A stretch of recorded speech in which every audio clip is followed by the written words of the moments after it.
The crystal chandelier above table 7 had been flickering all night, casting fractured shadows across the white tablecloth like broken promises. I'd noticed it during my double shift at Élysée, the kind of restaurant where a single entree cost more than my weekly rent. My feet ached in the cheap flats I'd worn through at the heels, and the constant smile I'd painted on felt like it might crack and fall off in pieces onto the marble floor. "Refill his water, girl. Don't just stand there." Marcel's hiss cut through the classical music floating from hidden speakers. He didn't use my name. After 3 months, I wasn't sure he knew it. I was just another faceless server in black and white, invisible to men in $1,000 suits who discussed things in hushed tones while I poured their wine. I approached table 7 with the water pitcher, my reflection warping in its silver surface. 3 men sat in the private alcove, but only one commanded the space. He sat with his back to the wall. I'd noticed that immediately, how he'd repositioned his chair before sitting, how his eyes had swept the room's exits before he'd even opened the menu. Dark hair touched with silver at the temples, a jaw that looked carved from marble, and a stillness that made the air around him feel heavier. Dangerous. The word whispered through my mind uninvited. His suit probably cost more than my car, if my car hadn't died last month. A thin scar traced his right cheekbone, barely visible but somehow making him more compelling, like a crack in a masterpiece that proved it was real. When I'd taken their order, his voice had been low, accented with something Mediterranean, and he'd looked through me like I was made of glass. I preferred being invisible. Invisible meant safe. "Water, sir?" I kept my eyes down as I reached for his glass, the one closest to his right hand. My fingers brushed the stem, and that's when I saw it. The faintest residue on the rim, almost imperceptible, like someone had run a finger dipped in oil around the edge, but it wasn't oil. The texture was wrong, slightly crystalline where the light hit it. My breath caught. I'd seen something similar once, years ago, when my mother was still alive, before the cancer, before the medical bills that had swallowed our lives. She'd been a nurse. She'd shown me pictures in her textbooks, warned me about things that could kill in doses so small you wouldn't taste them until it was too late. The man was lifting the glass. I didn't think. My hand shot out, knocking the glass sideways. Water cascaded across the pristine tablecloth, soaking the bread basket, dripping onto his lap. Time stopped. The entire restaurant seemed to hold its breath. One of his companions, a bull of a man with a broken nose, half rose from his seat, his hand moving inside his jacket. "I'm so sorry." The words tumbled out too fast, too panicked. "I'm so clumsy. I'll get you another glass immediately. Please forgive me." The man with the scar raised one hand, barely a movement. But the bull sat back down immediately, those eyes, cold as a winter ocean, fixed on me for the first time, really seeing me. My heart hammered against my ribs. I grabbed the fallen glass, my fingers shaking, and reached for a clean one from the tray behind me. "Here. This one is fresh. I'll pour you new water right now." I filled the new glass, setting it beside his plate, but as I picked up the contaminated one, wrapped in a napkin, something made me hesitate. Instead of heading to the kitchen, I slipped it into my apron pocket. Evidence. The word came from nowhere. Evidence of what? I didn't know, but every instinct I had screamed that throwing it away would be a mistake. "You're trembling." His voice cut through my panic, soft as silk over steel. I'm very sorry about the mess, sir. What's your name?" I blinked. In 3 months, no one had asked. "Emma, sir." "Emma." He repeated it slowly, like he was tasting the syllables. "Look at me, Emma." I forced my eyes up. His face was unreadable, but something flickered in those dark eyes. Calculation, perhaps, or suspicion. Behind him, the third man at the table, silver-haired with a priest's collar, watched me with unsettling intensity. "How did you know?" The question was barely above a whisper, but it hit me like a shout. "Know what, sir? I just slipped. Dante." The bull interrupted in heavily accented English. "We should leave. Now." The man, Dante, didn't move. "Who sent you here?" "No one sent me anywhere. I just needed the job." My voice cracked. "I don't understand what you're asking." His hand moved to his jacket pocket, and I stopped breathing. But instead of a weapon, he withdrew a business card, setting it on the table beside his untouched plate. Black cardstock with silver lettering I couldn't read from where I stood. "Marcel!" The restaurant owner's voice boomed across the space. I turned to see him storming toward us, his face purple with rage. "What have you done, you stupid girl? These are our most important guests." "It was an accident," I whispered, but Marcel wasn't listening. "You're fired. Get out. Now." "She stays." Dante's words weren't loud, but they carried absolute authority. Marcel froze mid-gesture, his mouth opening and closing like a fish. "In fact, she'll be serving only my table from now on. I trust that won't be a problem?" It wasn't a question. Marcel's face went from purple to white. "Of course, Mr. Caruso. Whatever you wish." "Emma, apologize properly to Mr. Caruso," but Dante stood, buttoning his jacket with deliberate precision. The bull and the priest rose with him. "We're leaving. Emma, that card. Keep it safe. You'll be hearing from me." They moved toward the exit, and I noticed for the first time the two other men in dark suits positioned near the door, earpieces visible, hands clasped in front of them. Security. How had I missed them? Dante paused at the threshold, turning back to look at me one last time. The expression on his face made ice crawl down my spine. It wasn't gratitude. It was possession. Then they were gone, and I was left standing in the wreckage of Table 7, soaked napkins in my hands and a poisoned glass burning a hole in my apron pocket. Marcel grabbed my arm, his fingers digging in hard enough to bruise. "What the hell just happened? Who is that man to you?" "I don't know him, I swear. Mr. Caruso doesn't make jokes. If he says you serve his table, you serve his table. Do you understand? You do exactly what he wants when he wants it, or we're all dead." The word echoed in my head as Marcel released me and stalked away. I looked down at the business card still on the table.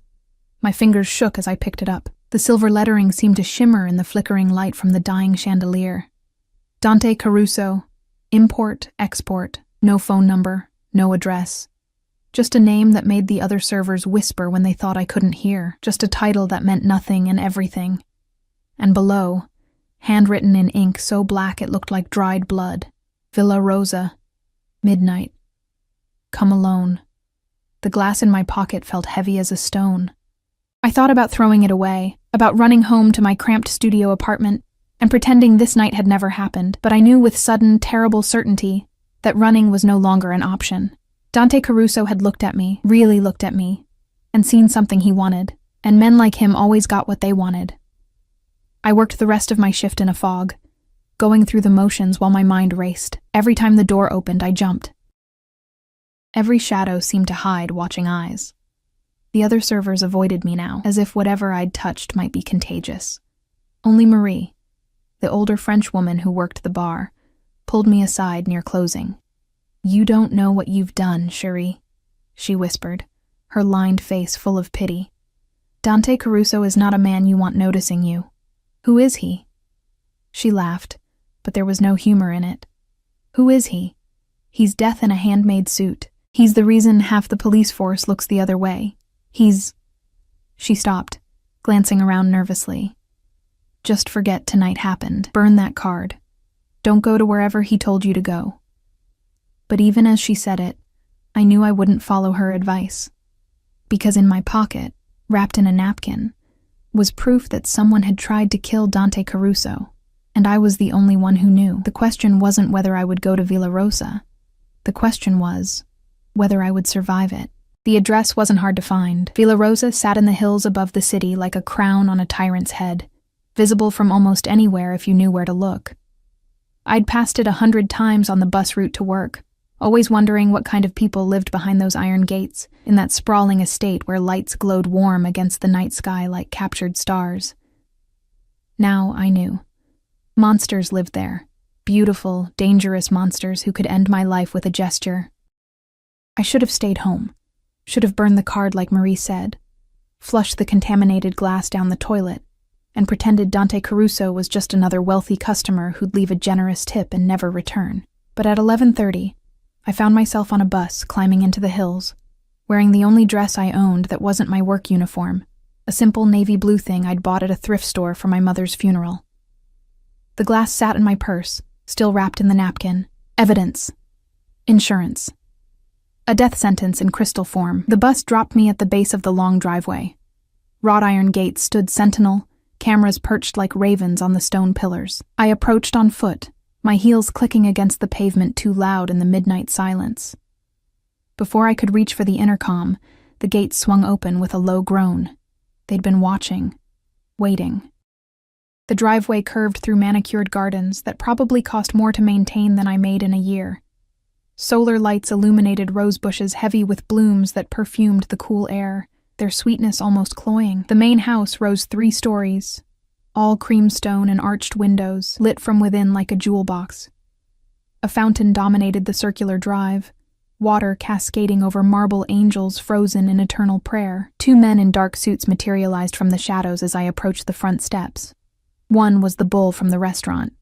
Up close, his broken nose looked like it had been reset badly, probably more than once.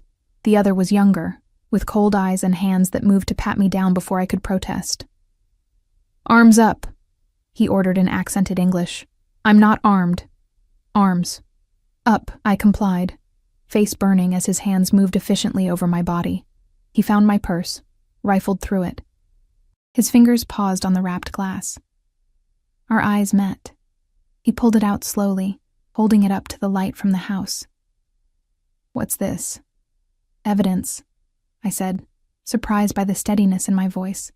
"From tonight. That's why I'm here."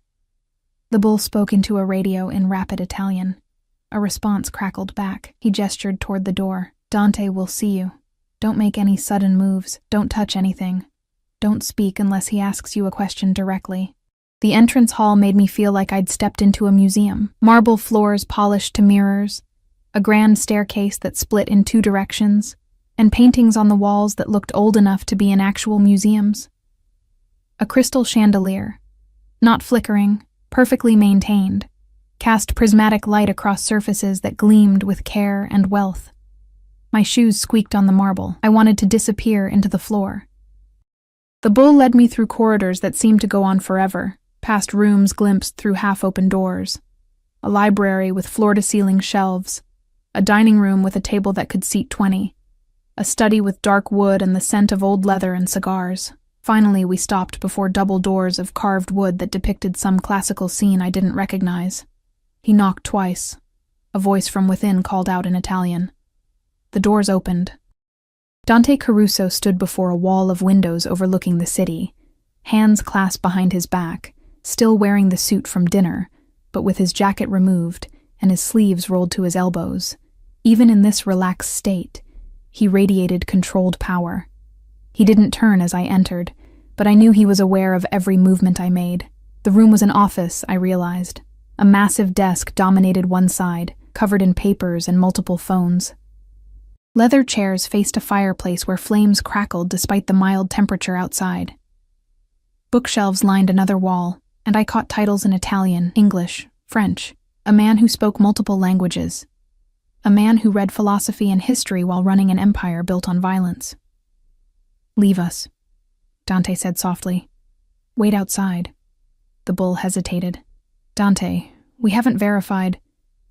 If she wanted me dead, I would be dead already." He finally turned, those winter ocean eyes finding mine across the room. "Isn't that right, Emma?" My throat was too dry to speak. I nodded. "You brought the glass." It wasn't a question. He'd been listening to the radio exchange. "Put it on my desk." I crossed the room on unsteady legs, placing my purse on the dark leather surface. He moved closer, not touching me, but standing near enough that I could smell his cologne. Something expensive and dark, cedar and spice. His fingers extracted the wrapped glass with careful precision. "Do you know what was on this rim?" he asked, unwrapping it slowly. I think it was poison, some kind of toxin, ricin." He held the glass up to the firelight, examining the residue.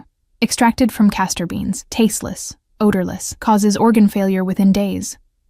By the time symptoms appear, it's too late for treatment. A professional's choice." He set the glass down and turned to face me fully. "How did you know?" "I didn't. Not for certain. I just I struggled to find words. My mother was a nurse. Before she died, she taught me things. About poisons, about what to watch for. I saw the residue on the rim and something felt wrong, so I just reacted. Just reacted. He repeated my words with something that might have been amusement. Do you have any idea what you did tonight, Emma? I spilled water on an important customer? You saved my life. He moved to the desk, pressing a button on one of the phones, and in doing so, you painted a target on your back the size of this house. The blood drained from my face. What? Whoever poisoned that glass is now wondering why I'm still alive. They were watching, certainly.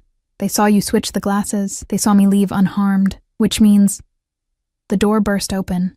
The priest from the restaurant entered, followed by two other men I hadn't seen before. One in an expensive suit that strained over his bulk, the other thin and nervous-looking with wire-rimmed glasses. They all started speaking in Italian at once, voices rising in argument. Dante raised one hand. Silence fell instantly. English. He said quietly, "We have a guest." The priest turned to look at me for the first time. Really look at me. His eyes were kind but shrewd. "This is the girl? The waitress? This is Emma. Emma, this is Father Antonio, my consigliere. The large gentleman is Marco, my head of security. And the one who looks like he's about to have a heart attack is Luca, who was supposed to taste everything that came to our table tonight." Luca went even paler, if that was possible. "Dante, I swear, I don't know how it happened doesn't matter right now." Dante's voice remained soft, but something in it made Luca flinch. "What matters is that someone got close enough to poison my drink. Someone who knew where I'd be, when I'd be there, and had access to that table before we arrived." "An inside job," Marco rumbled. "Has to be. Restaurant staff, one of the suppliers, maybe someone in the kitchen. Or one of our own people," Father Antonio added quietly. "Someone who knew your schedule, Dante. Someone who could arrange for you to be at Élysée tonight." The implications hung in the air like smoke. I stood frozen, suddenly understanding how deep I'd waded into waters that would drown me. "The girl witnessed nothing," Marco said, looking at me with calculation in his eyes. "She can't identify anyone, doesn't know anything about our operations. We should pay her well and send her home with a warning to forget tonight ever happened." "She kept the glass," Dante said. "She recognized poison, and instead of panicking or running to the police, she brought it here, to me." "Why?" The question was directed at me, 4 pairs of eyes fixed on my face. I swallowed hard, forcing myself to meet Dante's gaze. "Because going to the police would have been useless. Men like you..." I stopped, reconsidered my words.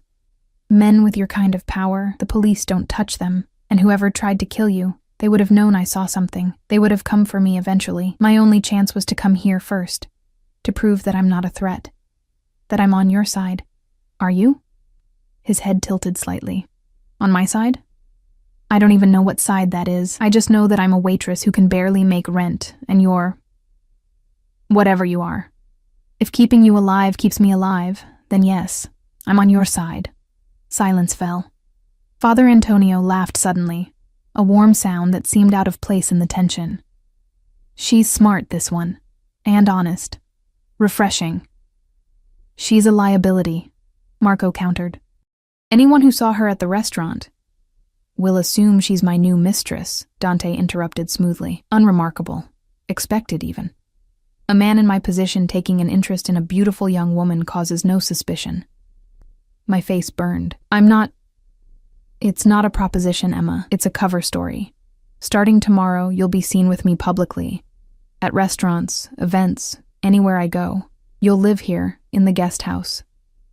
Marco's men will provide security. In exchange, you'll tell us everything you remember about tonight. Every person you saw, every detail, no matter how small. And if I refuse? His expression didn't change, but something flickered in his eyes. Then I send you home tonight, and whoever poisoned that glass finds you within a week. Maybe 2, if you're lucky and smart about hiding. But they will find you, Emma, and they won't be as merciful as I am. Merciful? The word escaped before I could stop it. You're blackmailing me. I'm protecting you. There's a difference. He moved closer, close enough that I had to tilt my head back to maintain eye contact. Someone tried to kill me tonight. They'll try again. And until I know who and why, everyone connected to this evening is in danger. That includes you.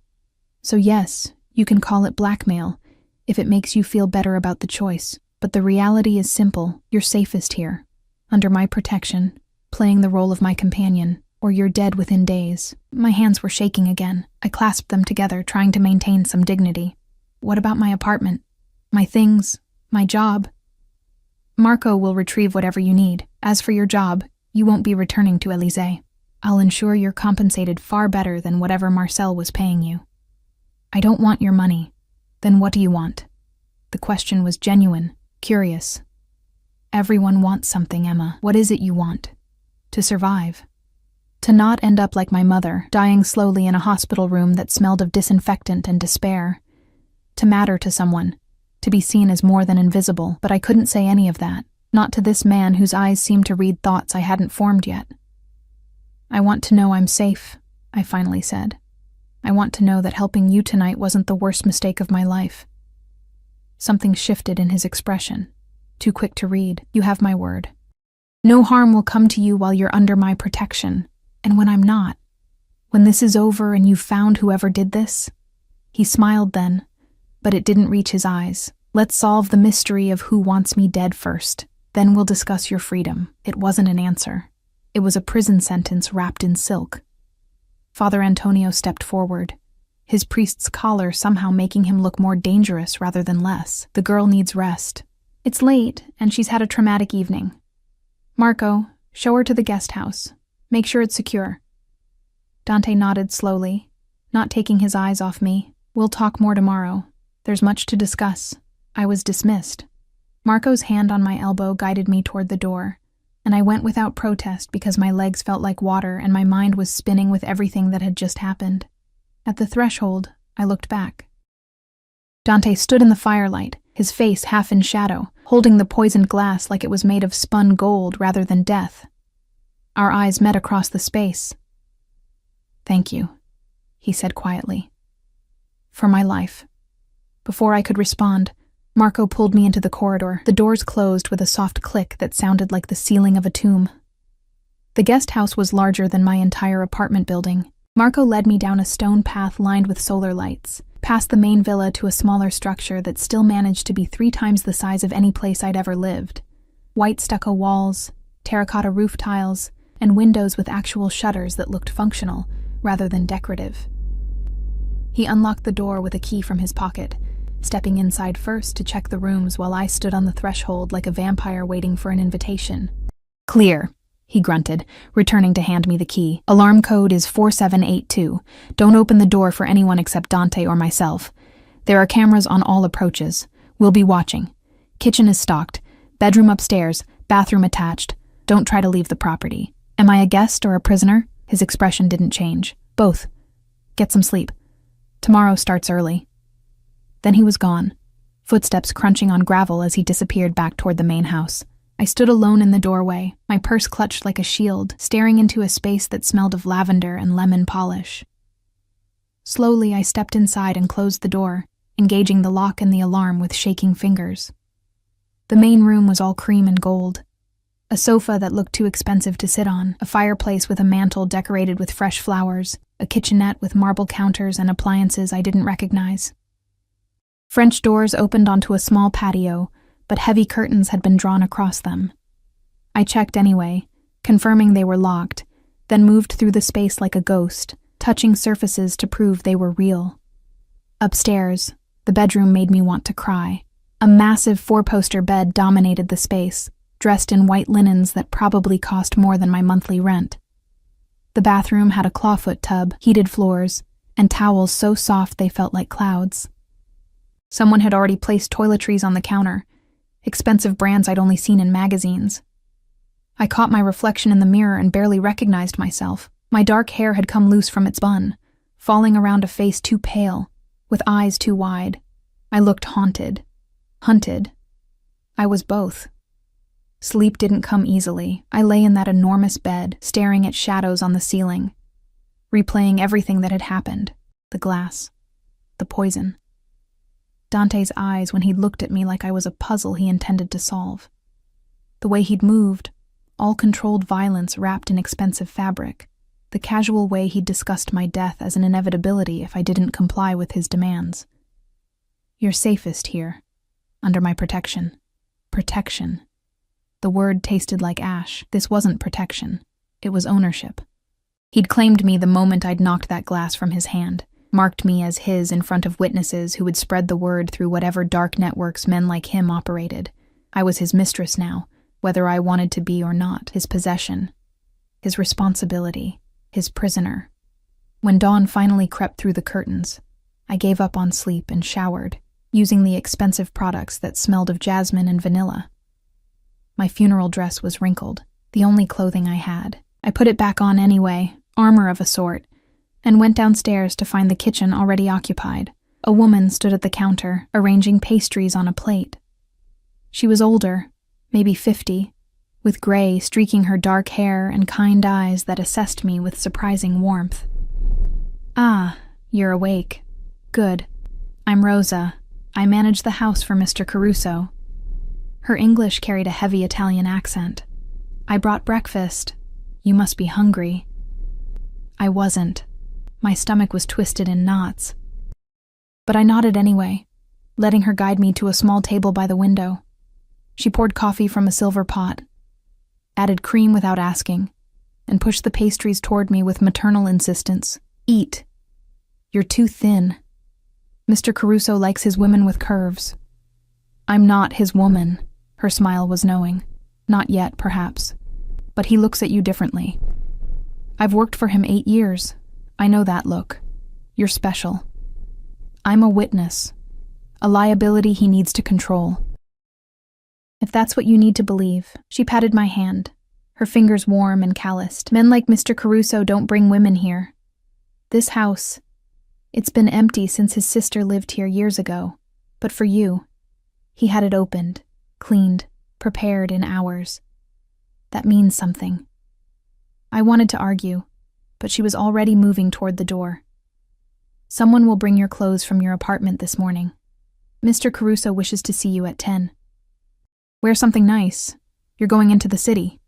Then she was gone, leaving me alone with coffee and pastries I couldn't eat, and the growing certainty that I'd fallen into something far more complicated than a simple protection arrangement.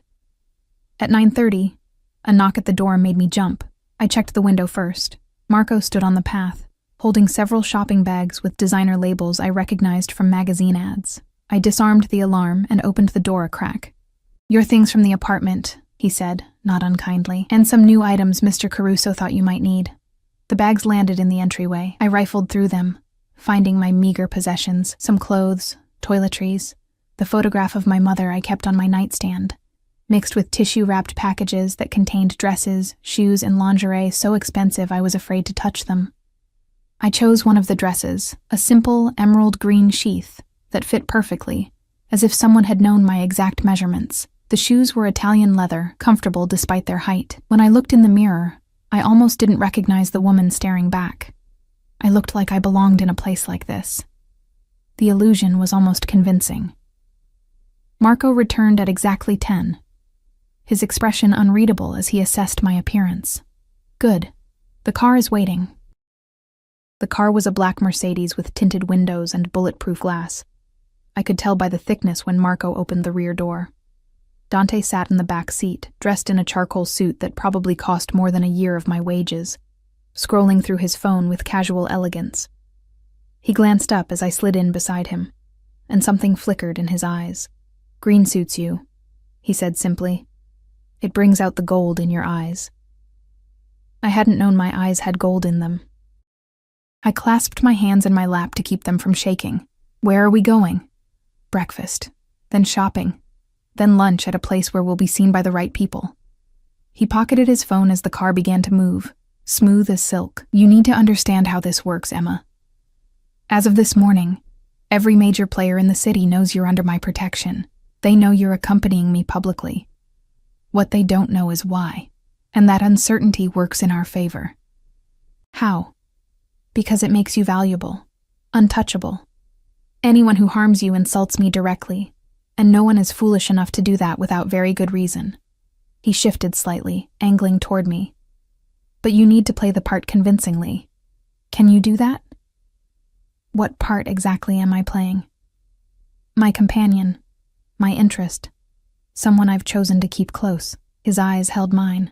Someone I'm protecting because I want to, not because I have to. Heat crept up my neck. And what does that involve? In public?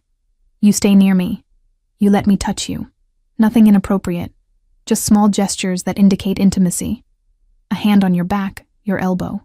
You smile, laugh at my jokes, look at me like I'm the only person in the room. His voice was matter of fact, like he was describing a business transaction.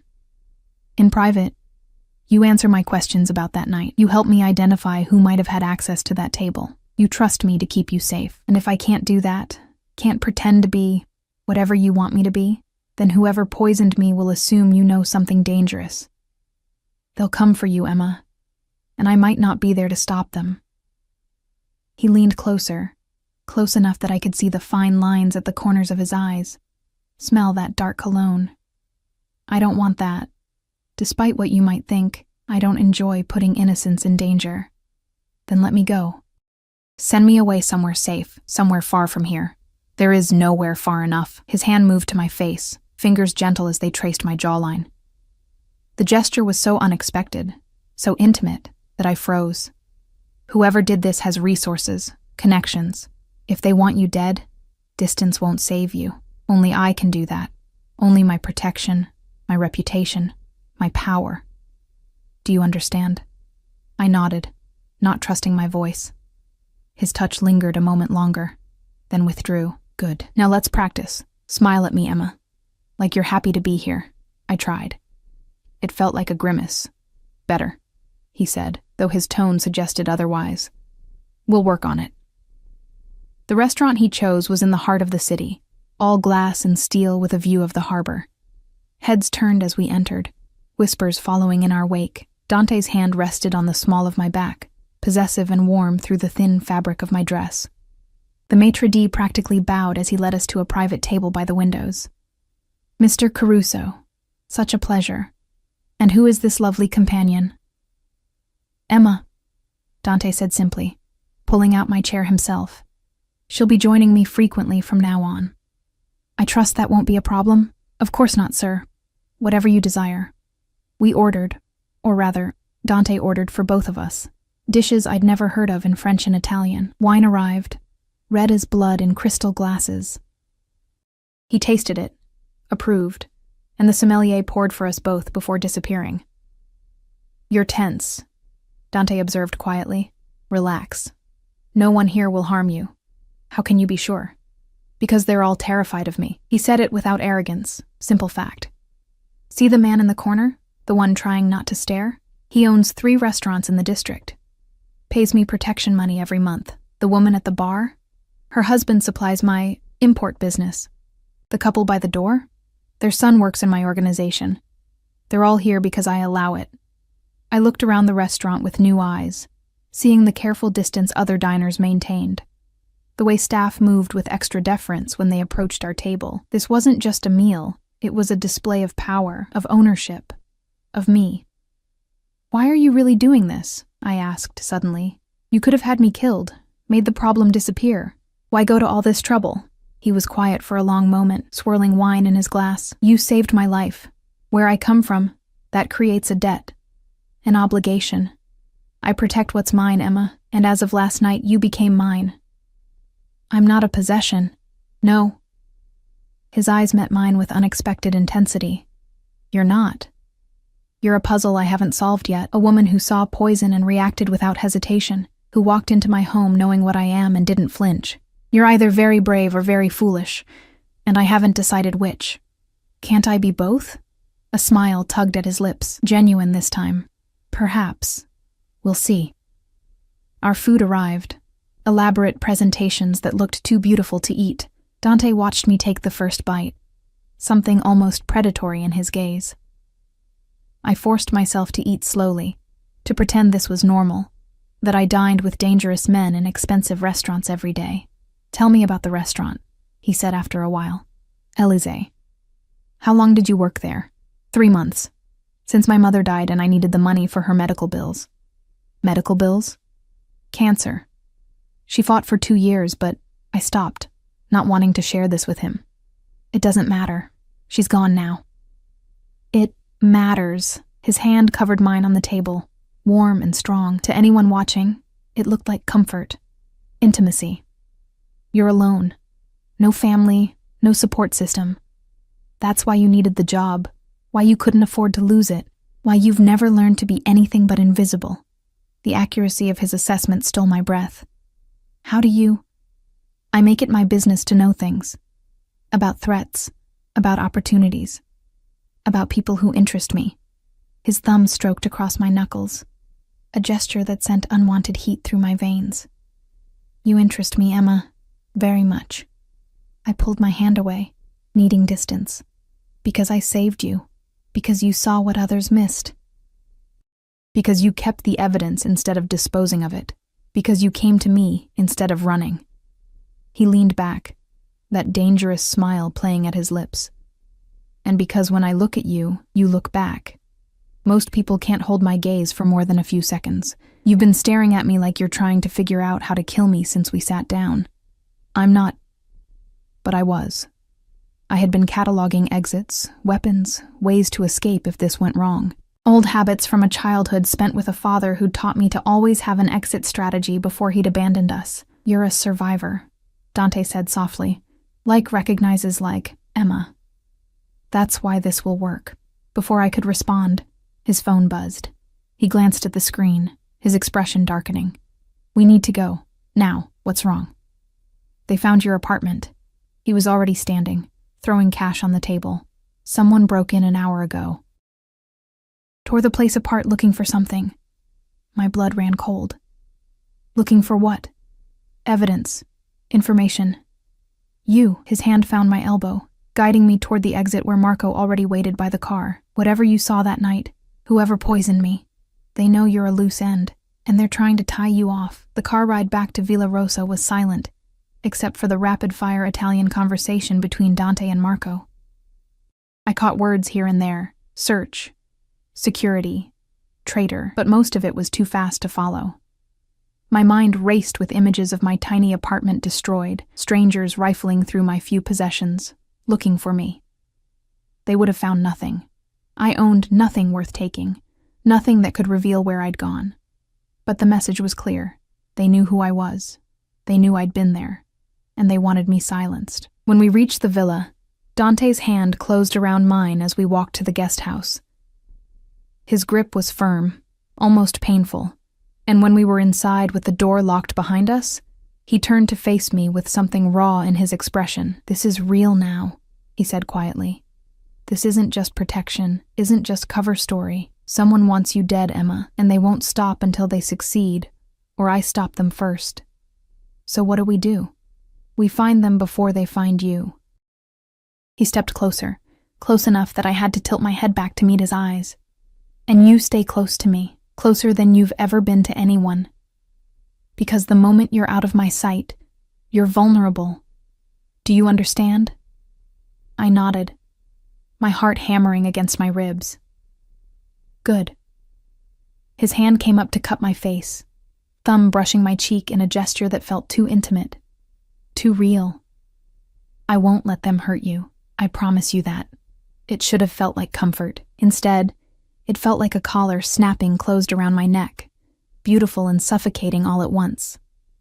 3 days passed in a blur of carefully orchestrated public appearances and private interrogations. Dante kept me close, so close I could map the scar on his cheekbone with my eyes closed. Memorize the cadence of his breathing when he was angry versus when he was merely calculating. We dined at exclusive restaurants, where men in expensive suits nodded respectfully, and women watched me with barely concealed envy or hostility. We attended a gallery opening where abstract paintings sold for 6 figures, and Dante's hand never left the small of my back. We walked through a street market where vendors called out greetings, and Dante bought me fresh flowers like we were normal people on a normal date. But nothing about this was normal.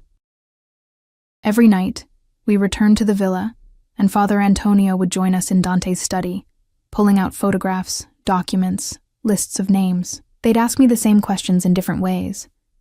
Who had I seen at the restaurant that night? Had anyone acted strangely? Did I remember faces, voices, anything unusual? I told them everything I could remember. The nervous busboy who kept checking his phone, the kitchen manager who'd argued with Marcel about scheduling, the delivery driver I'd seen leaving through the back entrance just before my shift started. Marco's men investigated each lead with surgical precision. The busboy had been gambling, deep in debt, but his phone records showed nothing suspicious. The kitchen manager had an alibi for the hours surrounding the poisoning. The delivery driver was legitimate, his truck searched and cleared. Dead end after dead end. Someone on the inside, Father Antonio insisted during one late-night session, his kind face creased with frustration. Someone who knew Dante's schedule, his preferences. This wasn't random. Then we look closer to home, Dante said quietly, dangerously. His eyes found mine across the desk. Emma, you should rest. This doesn't concern you. But it did concern me. Every day that passed without answers was another day that phantom assassin stayed free, another day I remained trapped in this gilded cage. So I stayed, curled in the leather chair by the fireplace, watching these dangerous men strategize like generals planning a war. It was the fourth night when everything changed. I'd been trying to sleep in the guest house, the enormous bed feeling more like a raft on a dark ocean than a place of rest. Around 2 a.m, I heard gravel crunching outside. Footsteps. Multiple sets. I grabbed my phone, ready to call Marco, when the alarm system blared to life. Someone had tried to breach the perimeter. Lights flooded the grounds, shouting in Italian. The crack of gunfire made me drop to the floor, heart hammering so hard I thought it might burst. More shots, closer now. I crawled toward the bathroom, the only room without windows, and locked myself inside with shaking hands. Minutes felt like hours. The shooting stopped. Silence fell, worse than the noise. Then footsteps on the stairs, fast and heavy. The bedroom door crashed open. Emma! Dante's voice, sharp with something I'd never heard before, fear. Emma, where are you? Bathroom, I managed, my voice barely a whisper. The door handle turned. I'd locked it. Open the door. It's safe now. I forced myself to stand, unlock the door. Dante stood in the doorway, his suit jacket gone, shirt sleeves rolled up, and something dark staining his white shirt. Blood. Not his, I realized. He moved without injury, but his hands were stained with it. Are you hurt? He crossed the space between us in 2 strides, hands running over my arms, my shoulders, checking for wounds. Did they touch you? No, I'm fine. What happened? Who was... 3 men tried to breach the property. Professional killers. His jaw was tight, eyes blazing with controlled fury. They came for you, Emma. Specifically for you. They had your photograph, a description of this house. Someone told them exactly where to find you. The implications crashed over me like ice water. Someone inside your organization. Yes. The word was barely more than a growl. He pulled me against him suddenly, his arms wrapping around me like bands of steel. His heart thundered against my ear, his breath coming fast. They got within 30 meters before Marco's men stopped them. 30 meters, Emma. If they'd been better, if they'd been faster. But they weren't. I pulled back enough to look at his face. I'm okay, we're okay. His hand came up to cradle the back of my head, fingers tangling in my hair. This ends now. No more waiting, no more investigating. Tomorrow we force their hand. How? By making you irresistible bait. His eyes met mine, dark and determined. There's a charity gala tomorrow night. Every family in the organization will be there, including whoever wants us both dead. You'll come with me as my official companion. We'll announce our relationship publicly, make you too valuable to kill without declaring war on me directly. You want to use me as bait. I want to protect you by making the cost of your death too high. His thumb stroked across my cheek, the gesture now familiar, almost comforting. In my world, Emma, power is the only currency that matters. And tomorrow night I'm going to make it very clear that you have mine. What if it doesn't work? What if they try anyway? Then I'll kill everyone in that room until I find the guilty party. He said it so calmly, so matter-of-factly. that I believed him. But it won't come to that. Whoever is behind this, they're trying to weaken me, to make me look vulnerable. Killing you now, in front of everyone, would be suicide. They'll wait, regroup. And when they do, we'll be ready. I should have been terrified, should have demanded he send me away, hide me somewhere they'd never find me. But standing in his arms, his blood on my skin from where he'd touched me, I realized something that made my chest tight. I trusted him. This dangerous man who'd made me his prisoner had somehow become my only anchor in a world spinning out of control. "Okay," I whispered. "I'll do it." Something shifted in his expression, surprise, perhaps, or satisfaction. "You're braver than you know, or more foolish. You said you hadn't decided which." "I've decided." His forehead touched mine, his breath warm against my lips. Definitely brave. The moment stretched between us, heavy with possibility. His eyes dropped to my mouth, and for one insane second I thought he might kiss me. Wanted him to, despite everything. But he stepped back instead, the mask of control sliding back into place. "Try to sleep. Marco will post guards outside your door until morning. You're safe now." But as he left, I realized I didn't feel safe. I felt like I was standing at the edge of a cliff, and tomorrow night I would either learn to fly or fall into an abyss that would swallow me whole. The gala was held at the Grand Palazzo, a historic building that had been converted into an event space for the obscenely wealthy. Rosa had arrived early that morning with a team of stylists who transformed me into someone I barely recognized. The dress was midnight blue, almost black, with a neckline that plunged daringly and a skirt that hugged my curves before falling in soft waves to the floor. My hair had been swept up into an elegant twist. Diamonds, real diamonds, Rosa assured me, glittering at my ears and throat. "Mr. Caruso had these made for you," Rosa said, fastening the necklace. "They belong to his mother. He wants you to wear them tonight." I stared at my reflection, at the stranger wearing dead woman's jewels, and tried not to think about what that meant. Dante arrived at 7, dressed in a tuxedo that made him look like he'd stepped out of a classic film. His eyes widened fractionally when he saw me, something heated flickering in their depths before he controlled it. "You look..." He stopped, searching for words.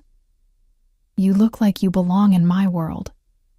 "I don't belong anywhere," I said quietly. "Then we'll make a place for you." He offered his arm. "Ready?"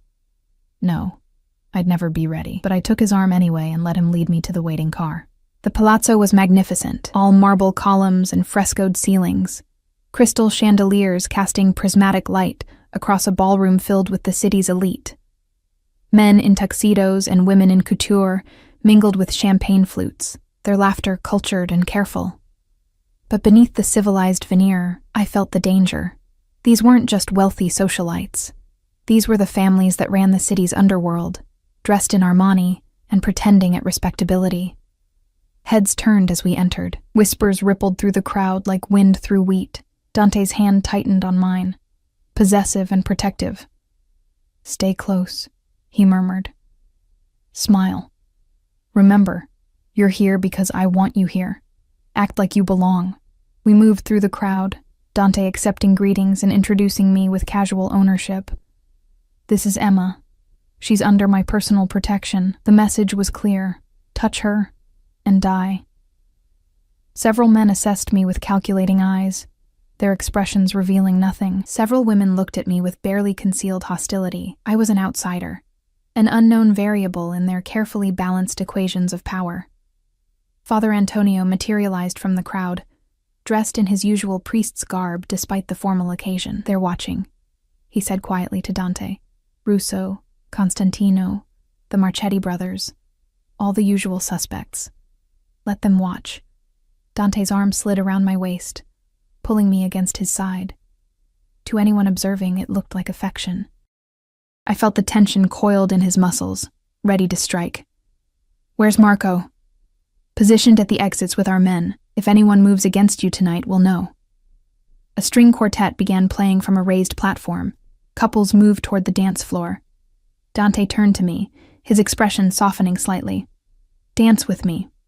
It wasn't a request. He led me onto the floor, one hand at my waist, the other capturing mine. We began to move, and I was surprised to find he led well, guiding me through the steps with practiced ease. "You dance," I observed. "I do many things that might surprise you." His eyes held mine, intent. "You're doing well. They're all wondering who you are, why I've claimed you. Let them wonder. Is that all this is? Theater? Is that what you want it to be?" The question was loaded, dangerous. Before I could answer, a man approached, silver-haired and elegant, with cold eyes that reminded me of a snake. "Dante, how lovely to see you here. And who is this enchanting creature?" "Emma," Dante said coolly. "Emma, this is Lorenzo Marchetti, an associate." "Associate," Marchetti repeated, his accent thick. "Such a diplomatic word. Your father and I were great friends, Dante." Before his unfortunate passing, something dark flickered across Dante's face. "My father's death was no accident." "No?" Marchetti's smile didn't reach his eyes. "Perhaps you should be more careful then. Men in our line of work, we have so many enemies, and bringing a beautiful young woman into such a dangerous world." He looked at me, his gaze crawling over my skin. "It seems almost reckless." Dante's hand tightened on my waist, almost painful. "Emma is none of your concern. Of course. I merely worry for her safety. These are dangerous times. Why, just the other night, I heard there was trouble at your villa. Attempted break-in, wasn't it? How frightening for your guest. The temperature seemed to drop. Every instinct I had screamed that this man was involved, that his innocent concern was a mask for darker intentions." Dante must have felt it too, because his body went rigid against mine. "If you know something about that incident," Dante said softly, deadly, "I suggest you share it. Now." "I know nothing." Marchetti spread his hands innocently. "Only rumors. You know how people talk. But perhaps you should consider that keeping such a valuable possession requires more security than you currently possess." His eyes found mine again. After all, accidents happen, even to those under the strongest protection.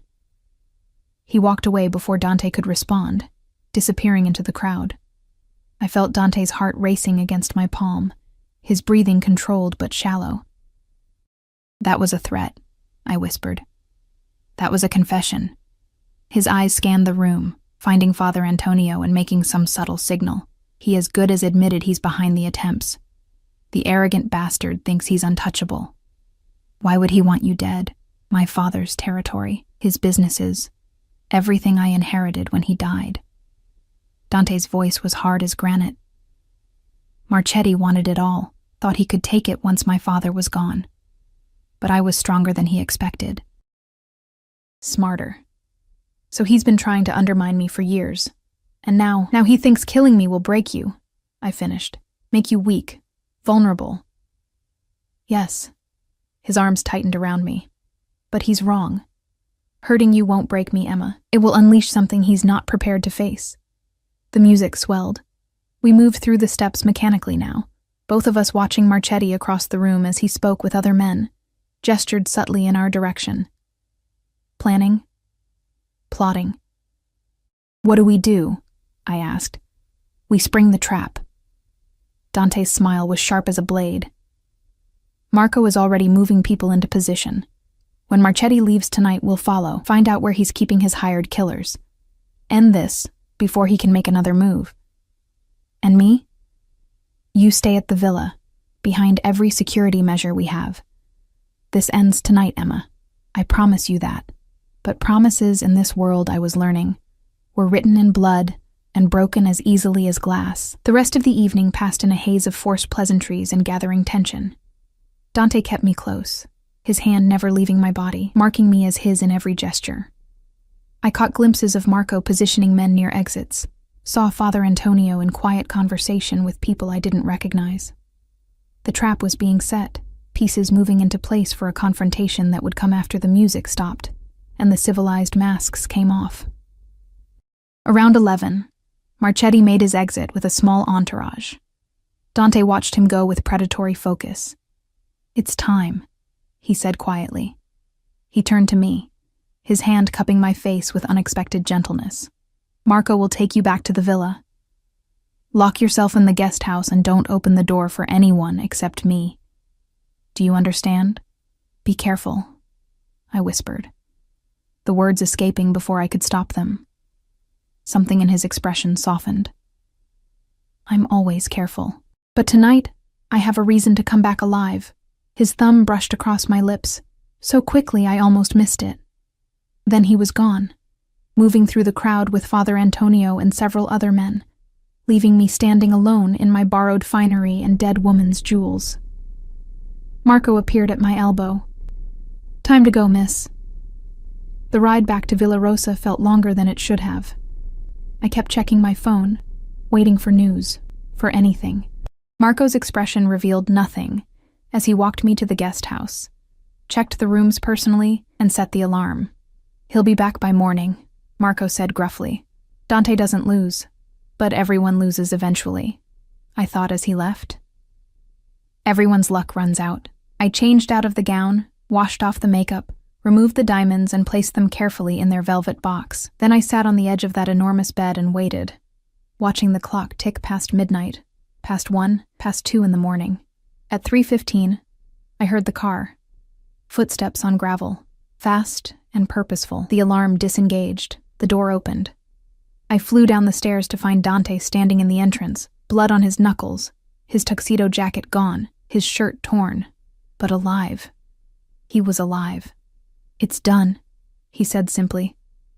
Marchetti confessed before he died. His men are either dead or in custody. You're safe now, Emma. It's over. I should have felt relief. Instead, I felt the strangest sense of loss. As if the end of the danger meant the end of everything else too, the end of needing his protection. The end of staying close. The end of mattering to someone powerful enough to keep the monsters at bay. What happens now? I asked. He moved toward me slowly, like he was approaching something wild that might bolt. That depends on you. On me? You're free to go. I'll give you money, set you up somewhere safe. You can start over, be anyone you want to be. No one will touch you. I'll make sure of that. He stopped an arm's length away. Or you can stay. My heart hammered. Stay? Here. With me. His hand reached out, tentative, and brushed a strand of hair behind my ear. This started as protection, as necessity. But somewhere along the way it became something else. At least for me. You're not just a responsibility anymore, Emma. You're... He stopped, searching for words. You're the only person who looks at me and sees a man instead of a monster. I don't want to lose that. I don't want to lose you. The confession hung between us, raw and honest. I thought about my empty apartment, my invisible life, the years stretching ahead with nothing but survival to show for them. And I thought about these past days, feeling seen for the first time, mattering to someone, being protected by arms that made me feel safe instead of trapped. If I stay, I said slowly, I need it to be real. Not pretend, not for show. Real. It's already real. He closed the distance between us, his hands framing my face. It's been real since the moment you knocked that glass from my hand. You saved my life, Emma. Let me spend the rest of mine proving I'm worth saving. When he kissed me, it felt like falling and flying at the same time. Terrifying and exhilarating and inevitable. His arms wrapped around me, pulling me close, and I melted into him, into this dangerous man who'd somehow become my salvation instead of my destruction. Tomorrow would bring new complications, new challenges. But tonight, in the darkness of Villa Rosa, I chose to stay in the cage that no longer felt like a prison. I chose him. 6 months later, I stood in the kitchen of the main villa, my kitchen now, not the guest house, preparing coffee the way Dante liked it. Strong, black, with just a hint of sugar. Dawn light filtered through the windows, painting everything gold, and I found myself smiling at the simple domesticity of the moment. How strange that this had become my life. Mornings in a house that no longer felt like a museum, beside a man who'd somehow transformed from captor to protector, to something I was still learning to name, love, perhaps, though that word felt too small for what had grown between us. The past 6 months had been an education in Dante's world. I'd learned to read the subtle shifts in his expression that warned of danger.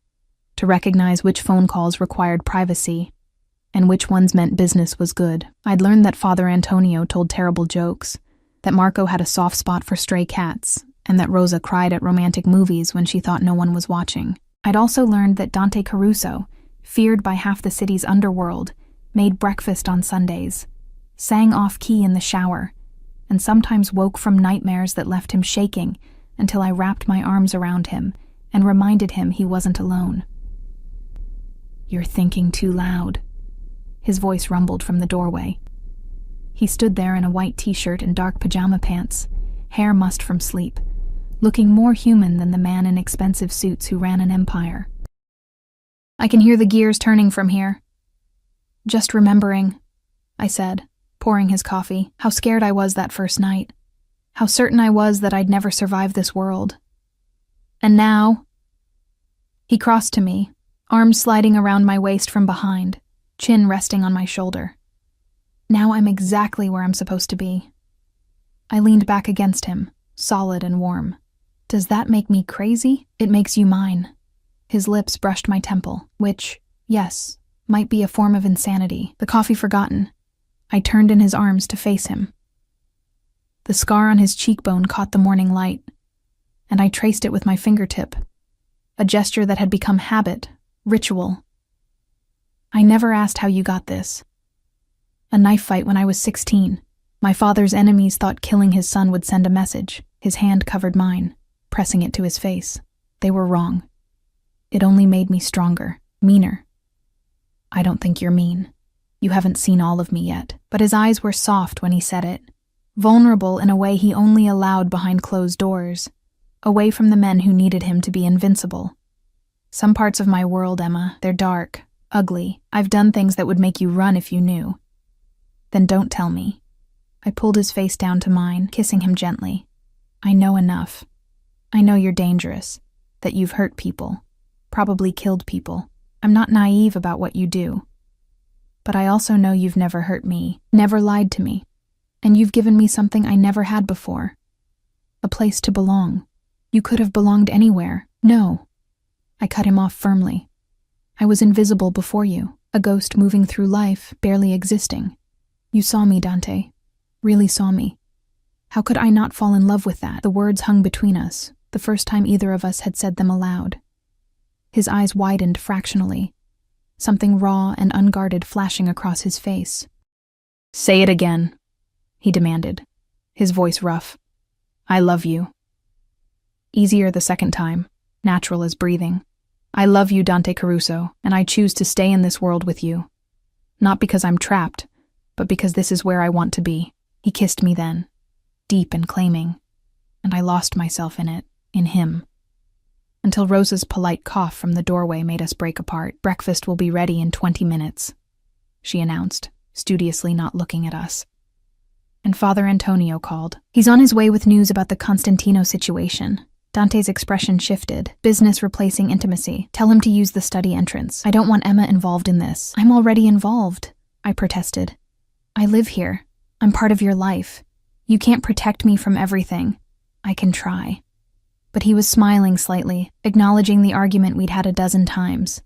I wasn't content to be a kept woman, ignorant of the business that funded our life. I'd started sitting in on some meetings, learning the legitimate side of Dante's empire, the import businesses, the real estate holdings, the investments that looked clean on paper even if their origins were murky. I'd never be part of the violence, the criminal operations. That was a line we'd both agreed on. But I could understand his world without being swallowed by it. Father Antonio arrived as promised, his expression grave. We gathered in Dante's study, the room where this had all begun, where I'd stood 6 months ago holding a poisoned glass and not knowing my life was about to transform completely. "The Constantino family wants to meet," Father Antonio said without preamble. "They've heard about Emma, about your relationship. They want to discuss terms for a treaty." "Why?" Dante's voice was suspicious. "We've been at a stalemate for years. What changed? You changed." Father Antonio's eyes flickered to me. "You have something worth protecting now, something vulnerable. They see an opportunity." Ice crawled down my spine. "An opportunity for what?" "Leverage," Marco answered, appearing in the doorway. He'd been doing that lately, materializing when danger was discussed, as if he'd appointed himself my personal guardian. They think threatening Emma will force Dante to negotiate from weakness. Then they're idiots, I said flatly. Threatening me would just make him burn their entire operation to the ground. Dante's hand found mine, squeezed. She's not wrong, but we should take the meeting anyway. Show them Emma isn't a weakness, she's a strength. That attacking her means declaring war on me, and that's a war they can't win. You want to bring her to the meeting? Father Antonio's eyebrows rose. Dante, that's... Smart, Dante interrupted. They're expecting me to hide her, to treat her like a secret shame. Bringing her openly, showing them she's under my protection and that I'm proud of that, it sends a message. It shows confidence, power. Or it paints a target on her back, Marco countered. The target's already there, has been since the night she saved my life. Dante stood, pulling me up with him. Emma, what do you think? Will you do this with me? 6 months ago, I would have been terrified. 6 months ago, I was a waitress who flinched at raised voices and made herself invisible to survive. But 6 months can change a person, especially when they're loved by someone powerful enough to reshape the world around them. When's the meeting? I asked. Dante's smile was fierce with pride. Tomorrow night. Neutral territory. The Monarch Hotel. They're Don, his sons, and whatever muscle they bring. We'll bring Father Antonio, Marco, and a security team. What do I need to do? Be yourself. Be the woman who saw poison and didn't hesitate. Be the woman who walked into a Mafia boss's house and demanded protection instead of begging for mercy. His hand cupped my face. Be the woman I fell in love with. My breath caught. He'd said it. Finally, after 6 months of showing me in 1,000 ways, he'd said the words, "You love me?" I whispered. Desperately, obsessively, probably unhealthily. His forehead touched mine. I told you that night. You became mine the moment you saved my life. But somewhere along the way, I became yours too. And I need you to know that before tomorrow, before you walk into that meeting. Whatever happens, whatever threats they make, know that I love you, that I'll die before I let anyone hurt you. Don't talk about dying. I gripped his shirt, suddenly fierce. We're going to walk into that meeting together, show them we're untouchable, and walk out the same way. Together. Do you understand? His laugh was low and warm. Yes, ma'am. The Monarch Hotel was the kind of place where presidents stayed and scandals were born. All marble and gold, with security that looked the other way when men in expensive suits gathered for meetings that never appeared on any official registry. Dante's hand stayed firmly on my lower back as we entered the private conference room on the top floor, his body positioned slightly in front of mine, protective even while projecting confidence. The Constantino family waited at a long table. Don Constantino himself, an elderly man with sharp eyes and hands gnarled by age. His 2 sons, both in their 40s with their father's calculating expressions, and enough security to start a small war. They rose as we entered, the gesture respectful but wary. Dante, Don Constantino greeted in heavily accented English. Thank you for agreeing to meet, and this must be the famous Emma. His eyes assessed me like I was livestock at auction. Beautiful. I see why you keep her close. Emma is here because she chooses to be, Dante said coolly, pulling out my chair himself before sitting beside me. Not because I keep her anywhere. I suggest you remember that. The older son, Roberto, if I remembered correctly, smirked. Of course. We meant no disrespect. We simply wanted to meet the woman who's captured your attention so completely. It's not like you, Dante, to be so distracted. I'm not distracted. I'm focused. There's a difference. Dante's hand found mine under the table, his grip firm. You wanted this meeting, Don Constantino. State your business. Direct. I appreciate that. The Don steepled his fingers. Very well. The territories you control in the Port District. We want access to the northern warehouses for our shipping operations. In exchange, we offer you 15% of our pharmaceutical imports and favorable terms on... No. The single word cut through the dawn's pitch like a knife. Silence fell. Roberto's face flushed with anger.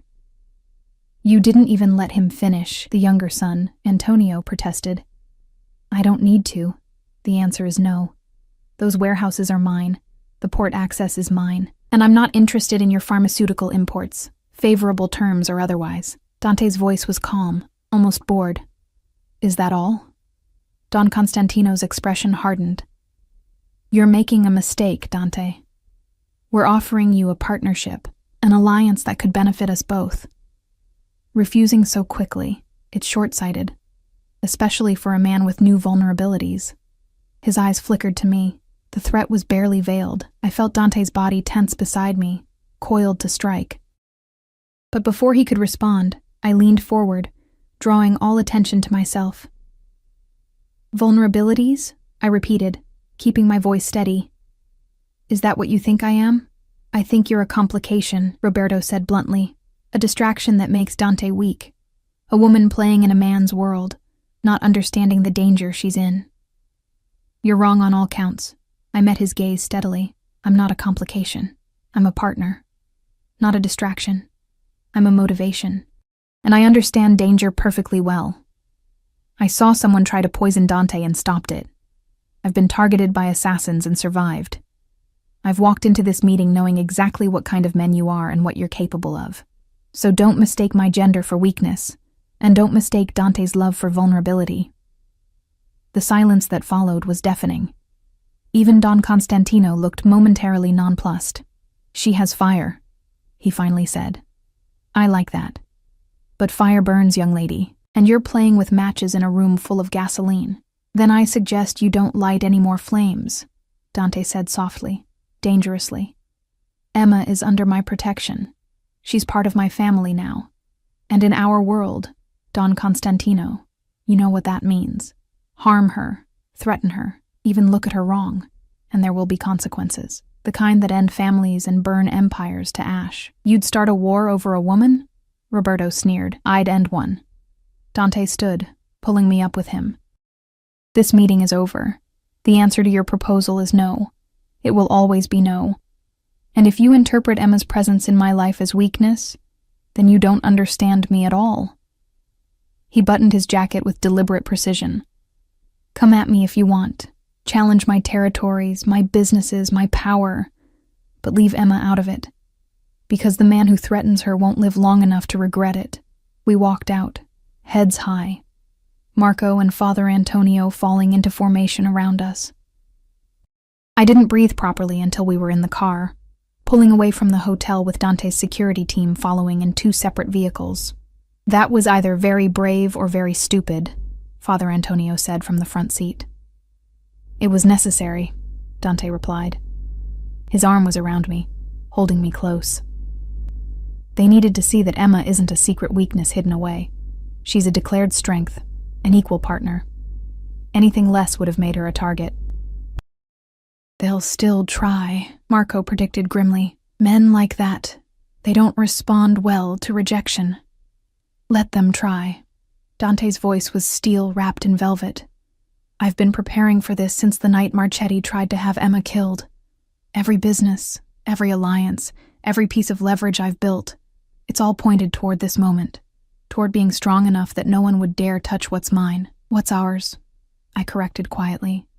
I'm not a possession, remember? His expression softened. What's ours? He agreed.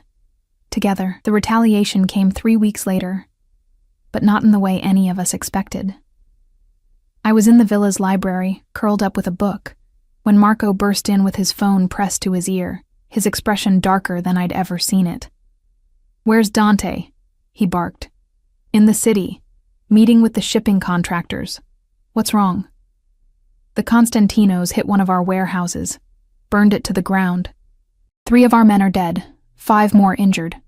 His jaw was tight. This is war, Emma. Real war. You need to get to the safe room now. My heart hammered, but I stood calmly. I need to call Dante first. He already knows. He's on his way back. But until he's here, the windows exploded inward. Glass rained down like deadly snow. Marco threw himself over me, his weight crushing as bullets tore through the library. I heard shouting. the distinctive crack of gunfire from multiple directions, Marco's security team returning fire. Smoke began to fill the room, acrid and choking. "Stay down," Marco ordered, already moving, pulling me with him toward the door. But it burst open before we reached it, and 2 men in masks rushed in with raised weapons. Marco shot the first one without hesitation. The second got a round off that caught Marco in the shoulder, spinning him sideways.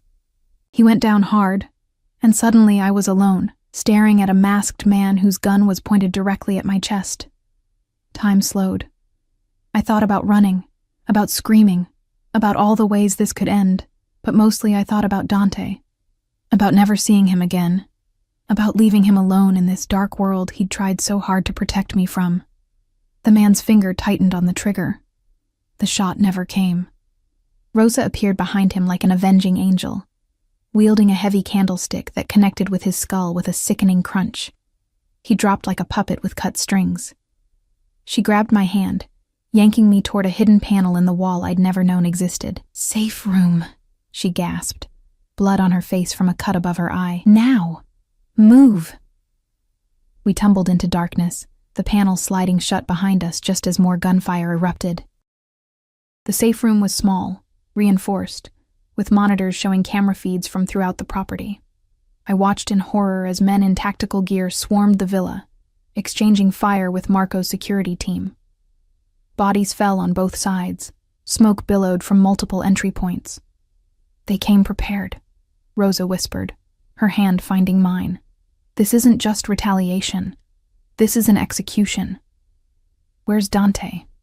My voice broke on his name. She pointed to one of the monitors. A convoy of vehicles was racing up the driveway, moving fast enough to suggest desperation. The lead car, Dante's Mercedes, screeched to a halt near the front entrance. I watched him emerge, gun in hand, his face a mask of cold fury that made my blood run cold. He was magnificent and terrifying, moving through the chaos like a force of nature, his men falling into formation around him. I watched him kill 2 attackers with precise shots, watched him drag a wounded security guard to cover, watched him fight his way toward the villa with single-minded determination. He was coming for me. The battle lasted 17 minutes. I watched every second on those monitors, my heart stopping and restarting with every bullet that came too close to Dante.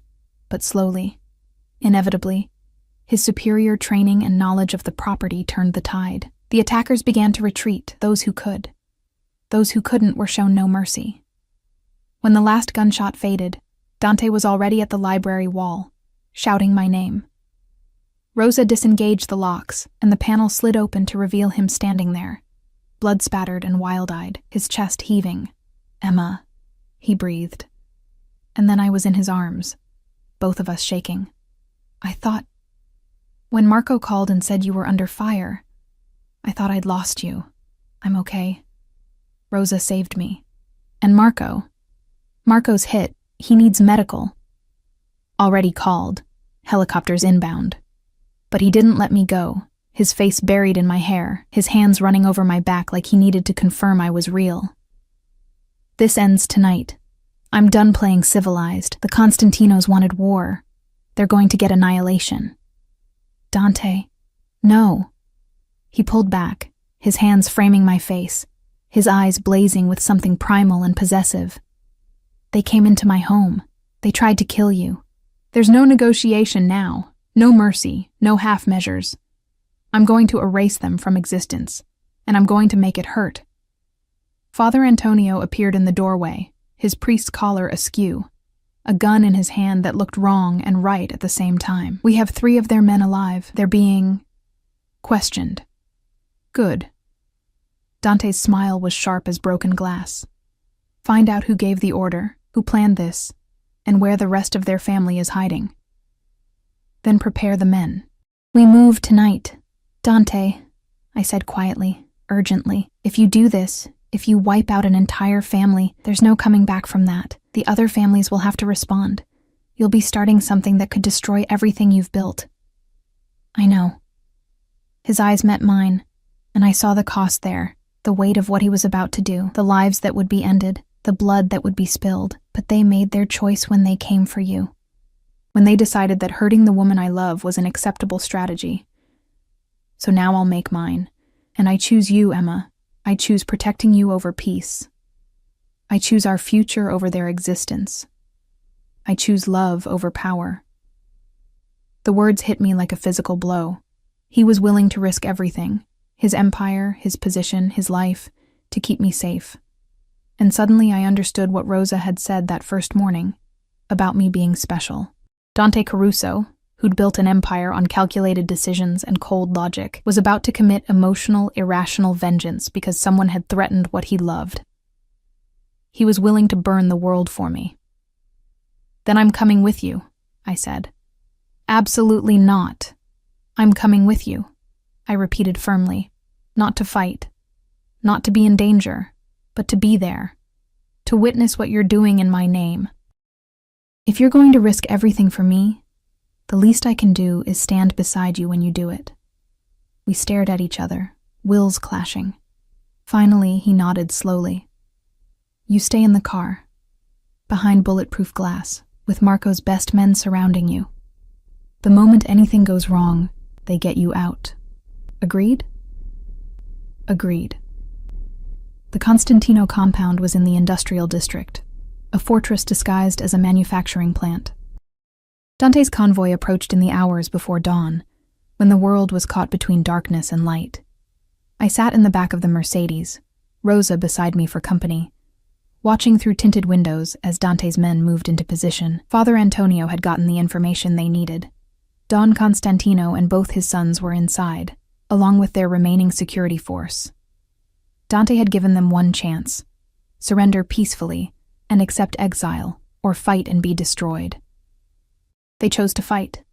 The battle was brief but brutal. Dante's men moved with military precision, breaching walls and overwhelming defenses with superior numbers and tactics. I heard the gunfire, saw the muzzle flashes, and forced myself not to look away. This was the reality of Dante's world, the violence that funded the beautiful villa, the expensive clothes, the life of luxury I'd chosen to share. When it was over, Dante emerged from the building, his clothes torn, blood on his hands. He came directly to the car, opening my door with shaking fingers. "It's done," he said hoarsely. "Don Constantino is dead. His sons are dead. Their operations are destroyed. It's over." I took his blood-stained hands in mine, not flinching from what they'd done. "And now?" "Now we rebuild. Make peace with the other families. Show them this was about protection, not conquest, that I'll leave them alone as long as they leave us alone." His eyes searched mine, vulnerable and uncertain. "Can you live with what I've done, with what I am?" I thought about it. Really thought about it. About the violence, the darkness, the blood on his hands that would never fully wash away. About the life I'd chosen, the man I loved, the future that stretched ahead of us. "Yes," I said simply. "Because I know who you are when the doors close and the world falls away. I know the man who makes breakfast on Sundays, who has nightmares and needs to be held, who would burn empires to keep the people he loves safe. That's the man I choose, not in spite of the darkness, but with full knowledge of it."